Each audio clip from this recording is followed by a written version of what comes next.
Step 1. Placed in front of the children while they were sitting was a piece of paper with dots forming a heart. And the dots, though it is not shown in this picture, the dots had either the letters A to M or 1 to 14, indicating where the children need to start and where they need to end. And so the children either said the alphabet out loud or the numbers out loud as they traced each one, or they had found the dot and mentally just followed the lines. Next was cutting. And so many of the children had trouble figuring out where to start. A lot had started here from the bottom and then worked their way to the top, but found it difficult to turn their paper and had excess room and rough edges.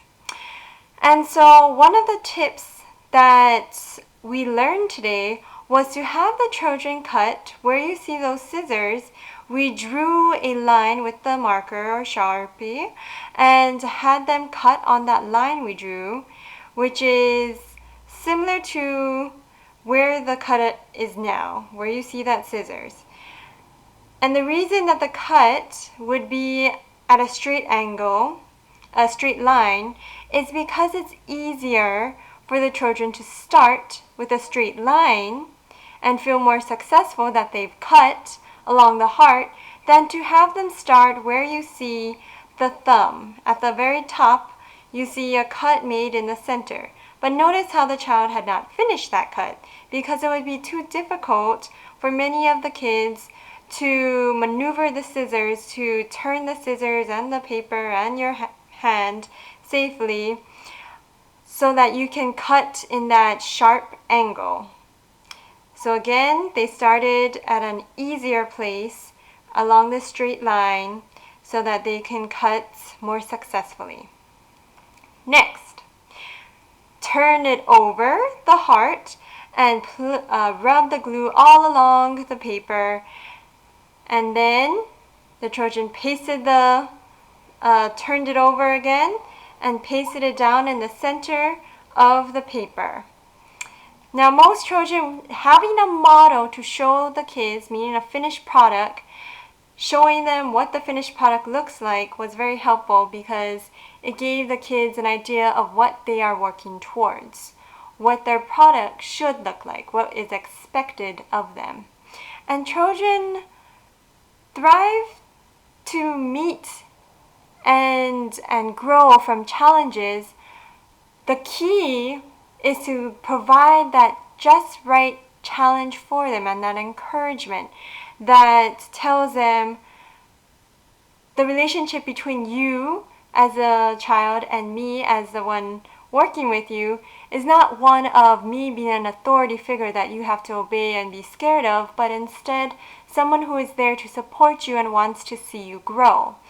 So to foster that relationship, rather than telling them, hey, don't go over there, come over here, you could say something more along, almost like a story or something that is more natural. Hey, your friends are over there, let's go join them. Or if they're placing this heart down, rather than, you could say something like, make sure you put that cap on the glue.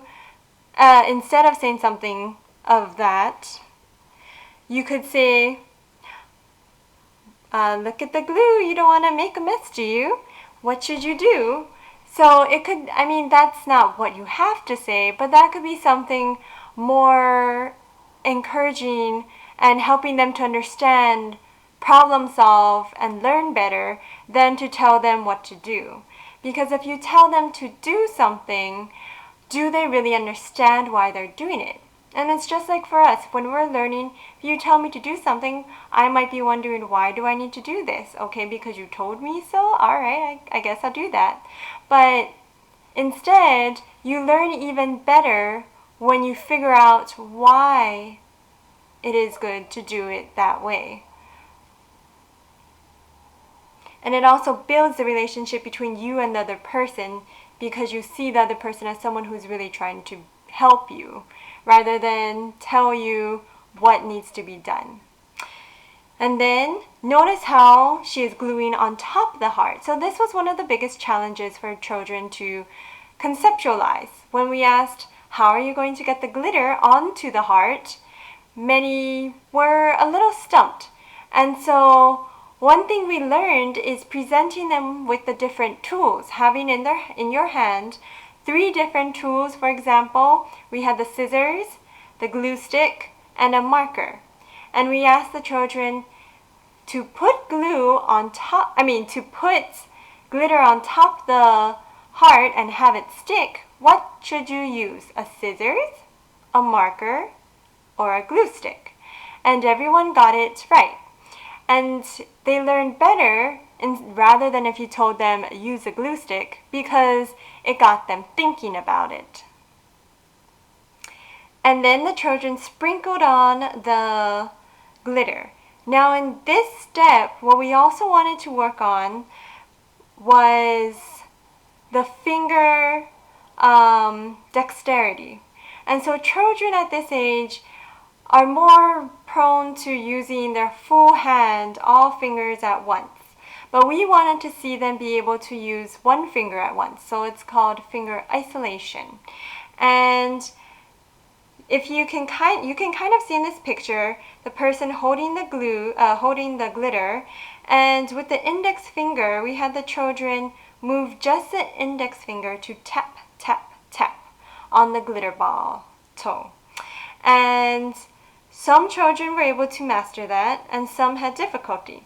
So what we did was grade it down, meaning make it a little bit more easier, but yet working towards the skill by having glitter in a bowl, and the children needed to pinch with their thumb and index finger some of that glitter and place it down on their paper. Now this works the thumb and the index finger, so you're getting closer to isolating just one finger by having the other 3 not moving at the same time. And then the children wrote their names on the paper. Most were able to do that. Some needed guidance. And then had them place it in the envelope, place a sticker down, which also took fine motor coordination, meaning the small muscles, their fingers, to peel the sticker off, press it down, and also to place it in the right place. And then so this activity, the children were at many different levels, but the takeaway here for us was that children in general are very interested to do things. But rather than just having them do something, have intention for them to do it. So it's more about the skill building than it is just the activity. Activities are amazing in that you naturally work a skill without even knowing it. And so take advantage of that when you work with your child. Do they have trouble with using a scissors and cutting? It could be something with their hands, that their fingers are not as coordinated or weaker muscles, and that could be areas that you want to work on with your child. All right, it was good chatting with you all. Hope you enjoyed my little adventure today